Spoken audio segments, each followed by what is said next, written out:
Hey guys, it's Ratchet again. For this class right here, you guys are going to be learning about some really cool geology things. I'll be working with someone, so you will get to meet him here shortly. So just stay tuned and you'll see some really cool things. So now we are on our way over to the dam at Holiday Lake, and all these rocks are here. We're going to talk about them in a little bit. But these are where we are going to be getting some of the rocks that we are going to be talking about here shortly. So you can see all the variety that we have.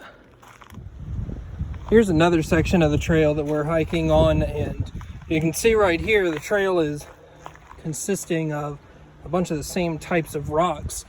They're a type of metamorphic rock, and here shortly we're going to talk to y'all more about that. All right, we were talking earlier about types of rocks, and we mentioned that over by the trail going towards the dam, there were a lot of metamorphic rocks. There are three types of rocks. The first type of rock are called igneous rocks, and there's two types of igneous rocks. Igneous rocks are formed when lava or magma cools, and if it cools slowly, then that first type of rock is called an intrusive igneous rock. And if it cools slowly enough, then it allows the minerals to grow in a larger pattern where you can identify each type of mineral within the rock, like this granite, for example. In the granite, you can see the lighter colored stuff is quartz. There's a pink material called feldspar. There's a black material called hornblende. Each one of those are minerals. And the shiny, glittery stuff in there is called mica, and it's the lighter colored mica is called muscovite. Here's an example of muscovite mica that's found in this rock. This is another type of intrusive igneous rock called diorite.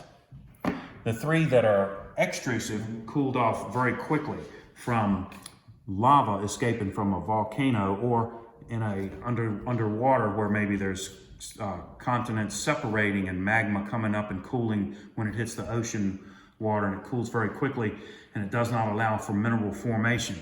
An example of an extrusive igneous rock is basalt, and that is the rock that makes up a lot of the ocean crust or the bottom of the ocean.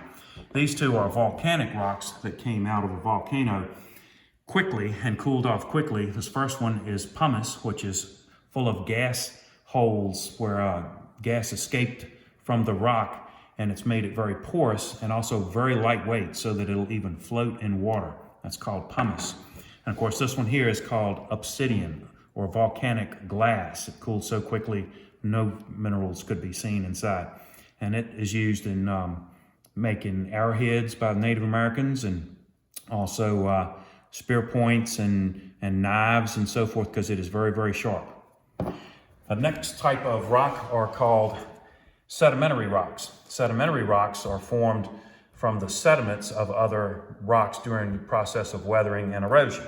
Two types of sedimentary rocks are ones that you can see that are made up of the actual sediments of other broken down pieces of rock, like sandstone, which is made of compacted sand.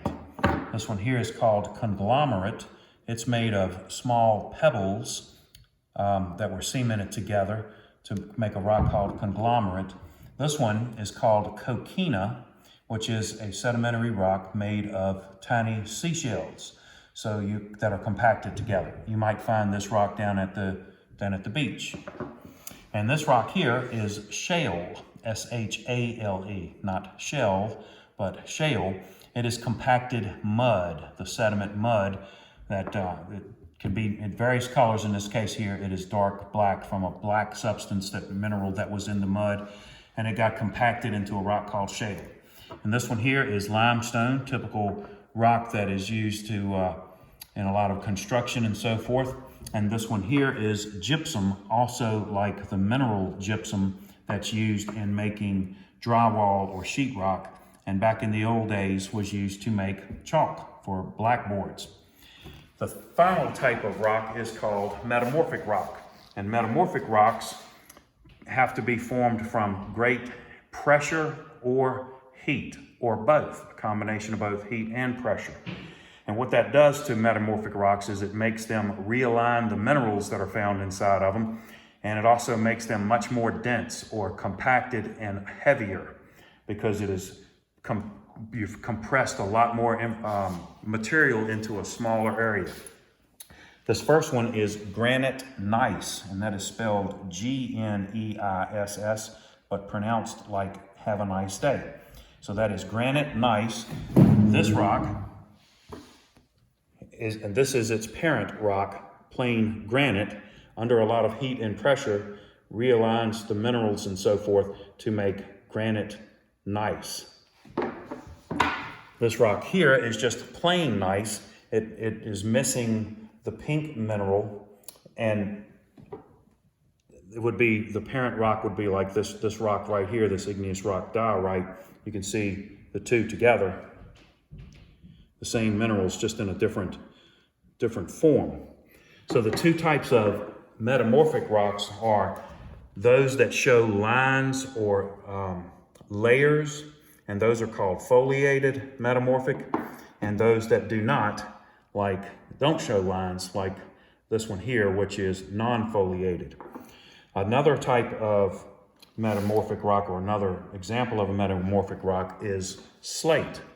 And the parent rock of slate was the sedimentary rock shale. So shale, under a lot of heat and pressure, gets compacted tighter and tighter and tighter together, becomes more dense, and that becomes slate. And that is why slate is so heavy. If anybody's ever tried to move a real expensive pool table, it probably has a slate top. It's very, very heavy. The last two are marbles, and this is pink marble.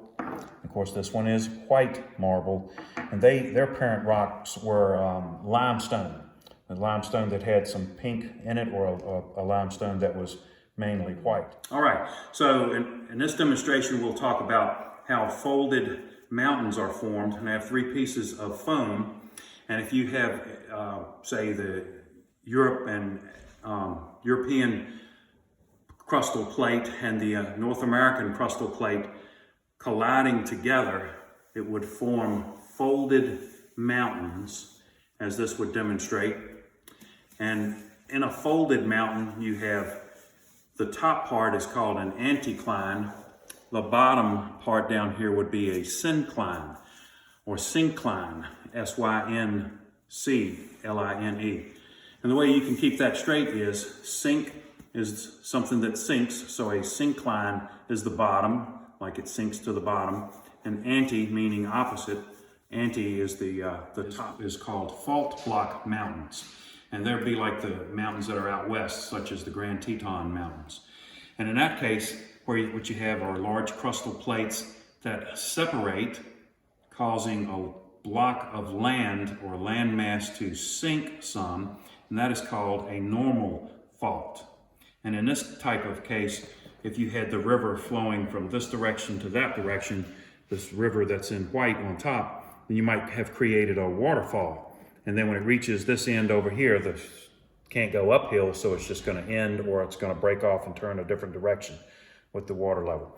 All right, if you have, that is called a normal fault. If you have two pieces of crustal plates pushing together that result in